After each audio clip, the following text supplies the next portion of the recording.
So now in this video, you're going to learn about client-server architecture. So there are two types of client-server architecture. Basically, we can refer to two-tier client-server system, three-tier client-server system. So in two-tier client system and client-server system, it is like only the client will be in the front end and server will be in the back end. And client will request a web page and server will respond to that request by sending that the documents, by sending the web pages. So this is two-tier system. So by using HTML and CSS, the web page that you're designing, right, is like static web page. That involves two-tier system. You will request a page and the page website will be saved somewhere in the server and the server will respond to that request by sending that web pages. This is called the two-tier system. In other hand, in the three-tier system, it involves dynamic web pages. You didn't learn how to create dynamic web pages in this basic web design course. To design a dynamic web page, you need to know server scripting language like PHP.NET, where that is called server-side scripting languages, where it will connect to the database and server, and then it can speak to the database and it can work with the database and respond to the client request from the client system, web browser. So here in the three-tier system, client tier, that is the web browser, is in the front end, and in the back end, it's not only the server, like we can see it in split it into two more tiers, processing tier and data storage tier. Processing tier that has the server-side scripting language, and data storage tier which has the database management system. For example, if you take your login into your email account, where from the browser, you're in the login page. Let's see, you're in the login page that you have the credential, that is username and password page in front of you. And you're entering the username and password that will be sent to the processing tier. And the processing tier has the server-side processing language that can get that input from the page, right? The username and password, and then it should do that matching, whether the username and password matches with each other.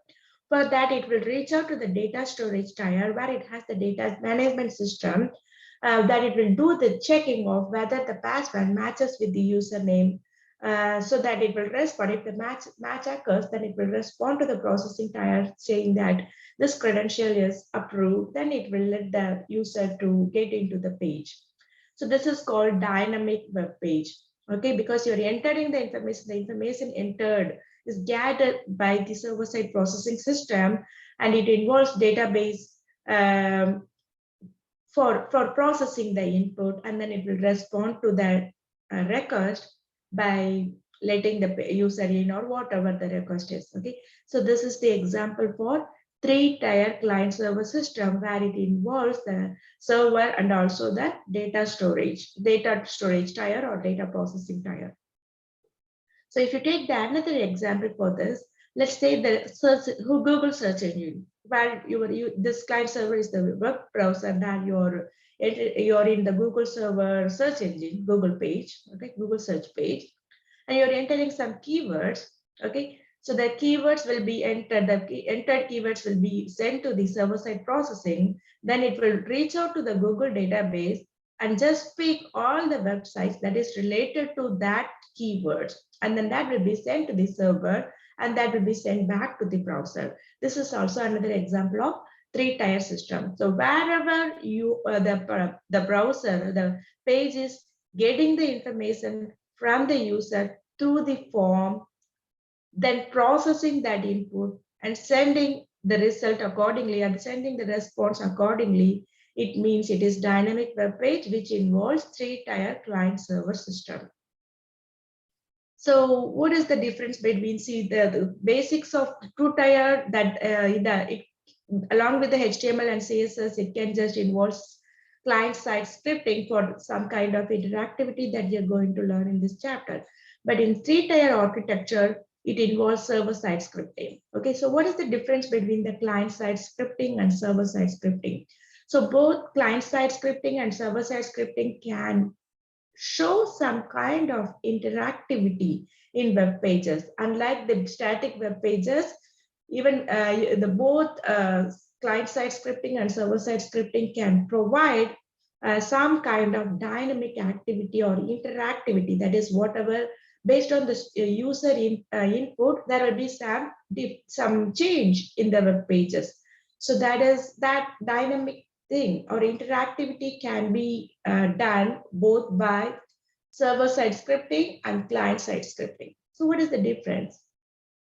So the server-side scripting works in the backend. That means whatever is happening, the interactivity that happens in the processing tier. Okay, so that is the server-side scripting. But when it comes to this client-side scripting, it doesn't go to the server at all. Whatever change is happening, that change is happening in the browser page itself. It doesn't need to reach to the server to make that change to happen, because it happens only in the browser, so it doesn't need to connect with the server to make that changes. So whatever change is happening, that is happening in the browser has the ID or text editor to handle the JavaScript code, and it can make that change to happen. So that is client-side scripting. What are the languages associated with client-side scripting? JavaScript. Mostly JavaScript will work with HTML and do that changes to happen. And in terms of server-side scripting, PHP, .NET, Ruby, even Python, so a lot of languages are that can handle server-side scripting. And in terms of processing, it requires server interaction. As I told you, the server-side scripting, the processing happens only in the server end. So it requires the interaction of this server. In terms of client-side scripting, since this changes happens in the browser, there is no need for the interaction of the server. It doesn't need to interact with the server. And in terms of change, since it doesn't need to reach out to the server, the loading time, the time to process the change is very low. But in terms of server-side scripting, since it needs to reach out to the server for any kind of change that is initiated here, and the time for loading, time for that change to occur will be a little bit more. So client-side scripting is insecure, and in terms of security, server-side scripting, since it involves database, it has a lot of layers of security, so it is relatively secure. Lot of injection JavaScript can have a lot of injection of codings. Okay, so that is kind of insecure in terms of security. Server-side scripting will not let the coding injection from outside, so it is relatively secure.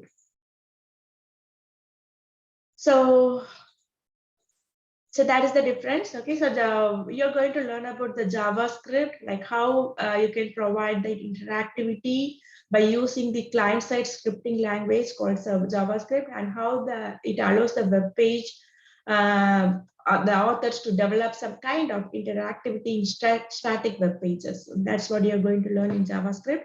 So before getting introduced to JavaScript, let's see some background about JavaScript.